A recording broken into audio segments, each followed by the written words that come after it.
Hollywood itself is a word. The word is interesting because it's a word that comes from a pagan.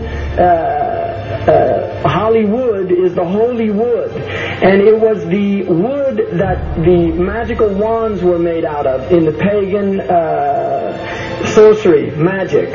And these wands were believed that the sorcerers that possessed them could put people into trances and control them. This is part of, this is symbolic, but it's also important to understand that part of what Hollywood literally does is it puts people into trances. It's a dream state. They call it the dream machine in the United States.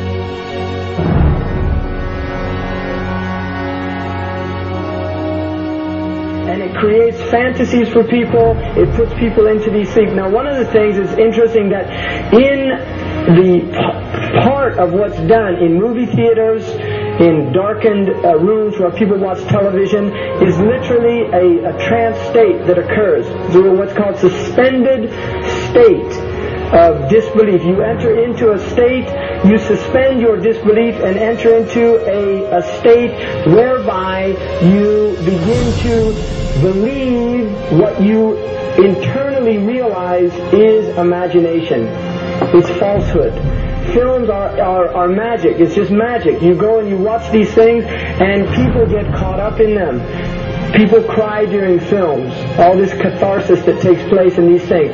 Many of the films, and this is an important element in the control mechanism, is literally allow people to go and have certain type of catharsis as a purging experience, which Aristotle talks about the necessary element. One of the necessary elements of tragedy is to create this cathartic experience. And this is why a lot of the films, especially also news and things like this is why news is very important in this culture. Everybody watches the news, they have this tragic, cathartic experience of watching the tragedies of others and then feeling safe and complacent in their own experience of this suspended state of illusory well-being. So these are very intricate and sophisticated methods. Now, I think it's dangerous, although there are elements, there's concerted efforts that take place, there's also a lot of people that have similar worldviews that aren't necessarily working together in concerted efforts.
not supposed to be up here.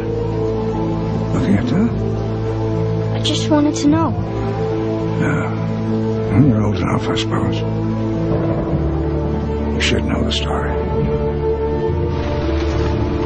Okay, here we go. It was 1832. On a night much like this.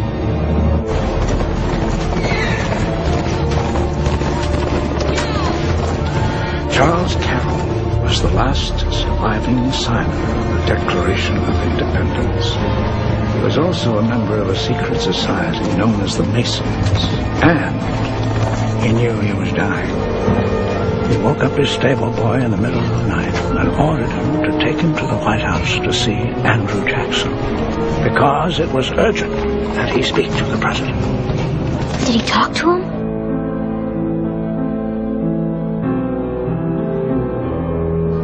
No, he never got the chance. The president wasn't there that night. But Charles Carroll had a secret.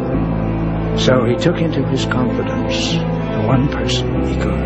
My grandfather's grandfather, Thomas Gates. What was the secret? A treasure. A treasure beyond all imagining.